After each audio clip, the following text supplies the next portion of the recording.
അതെ, ഉറപ്പായിട്ടും. ഒറ്റയ്ക്കാണ് ജയിച്ചു മുന്നേറേണ്ടതും. അതെ.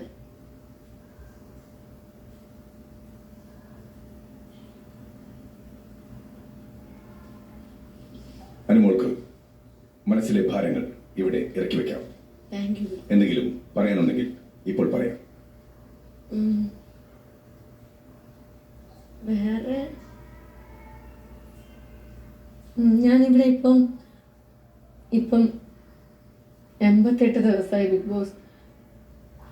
ഇപ്പം എല്ലാവരും പറയുന്നുണ്ടാവും ഞാൻ പിആറിൻ്റെ ബലത്തിലായിരിക്കും ഞാൻ ഇവിടെ ഇതൊന്ന് പറയുന്നുള്ളവർ ഇവിടെ ഉള്ളവർ പറയുന്നുണ്ട്, കേട്ടിട്ടുണ്ട്. ബിഗ് ബോസിന് എപ്പോഴെങ്കിലും ബിഗ് ബോസ് ഇപ്പോൾ എന്താ പറയുക, ബിഗ് ബോസ് ഇപ്പോൾ ഇവിടെ ഉള്ള എല്ലാവരെയും ഇപ്പോൾ ഉള്ള 8 പേരാണെങ്കിലും മുമ്പ് ഉണ്ടായിരുന്നത് എല്ലാവരും വാച്ച് ചെയ്യുന്നതാണ്. ഓരോ സെക്കൻഡ് വെച്ചിട്ട് എല്ലാവരും എന്ത് കള്ളത്തരം കാണിച്ചാലും അത് കണ്ടുപിടിക്കുന്ന ഒരാളാണ്. അപ്പോൾ ബിഗ് ബോസ് ഞാനിവിടെ നിൽക്കുന്നത്, അതായത് എനിക്കിവിടെ നിൽക്കാനുള്ള യോഗ്യത ഉണ്ടെന്ന് ബിഗ് ബോസിന് തോന്നിയിട്ടുണ്ടോ, അതോ ഞാൻ പിആറിൻ്റെ ബലത്തിൽ ആണ് ഇത്രയും ദിവസം നിന്നെന്ന് ബിഗ് ബോസിന് തോന്നിയിട്ടുണ്ടോ? അതൊന്ന് എനിക്കൊന്ന് അറിയണം. എനിക്ക് തോന്നിയിട്ടുള്ളത് അതിന് അർഹതയുള്ളത് കൊണ്ടാണ് അനുമോൾ ഇപ്പോൾ ഇവിടെ ഇരിക്കുന്നത്. അത് തീരുമാനിക്കുന്നത് പ്രേക്ഷകരാണ്. അവരുടെ വോട്ടിങ്ങിലൂടെയാണ് ഈ ദിവസം വരെ നിങ്ങൾ ഇവിടെ എത്തിയത്. ബിഗ് ബോസ് ആ ആത്മവിശ്വാസത്തിൽ മുന്നേറും. Thank you Bigg boss.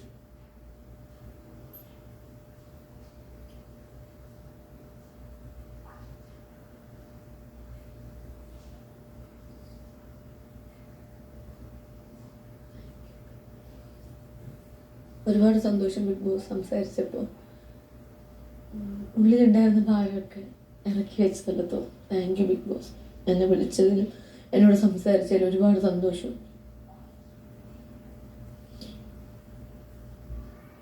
എന്താണ് ഇത്ര പെട്ടെന്ന് ഇങ്ങനെ ഡൗൺ ആവാൻ കാരണം?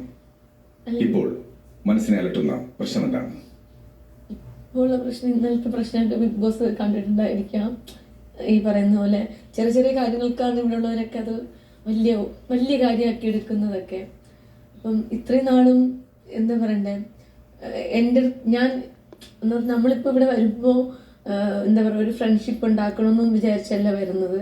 നമ്മളിപ്പോൾ ഒരു ഇത്രയും വലിയൊരു വീട്ടിൽ ഇത്രയും പേര്, അതായത് പല സ്ഥലങ്ങളിൽ നിന്നും പല ക്യാരക്ടറുള്ള ആൾക്കാരാണ് ഇങ്ങോട്ട് വരുന്നത്. വ്യത്യസ്തമായിട്ടുള്ള ക്യാരക്ടറുള്ള ആൾക്കാരാണ് ഇങ്ങോട്ട് വരുന്നത്.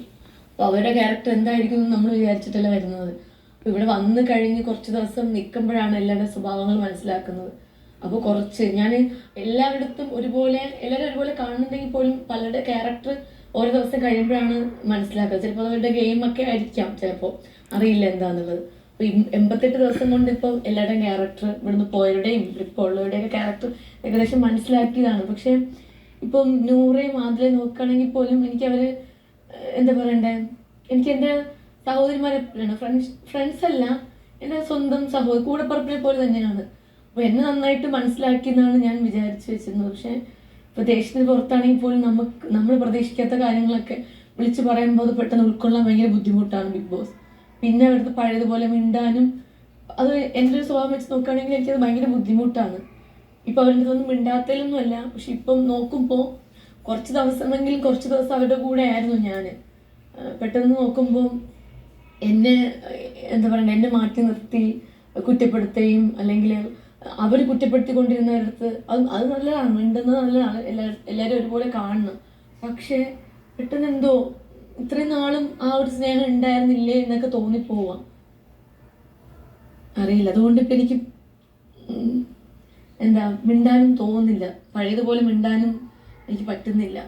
പിന്നെ എത്രയും പെട്ടെന്ന് കുറച്ച് ദിവസമേ ഉള്ളൂ, അപ്പോൾ ആ ദിവസം പെട്ടെന്ന് കഴിയാൻ വേണ്ടിയിട്ട് ഇങ്ങനെ ഓരോ ദിവസം ഇങ്ങനെ ഞാൻ വെയിറ്റ് ചെയ്തിരിക്കുകയാണ്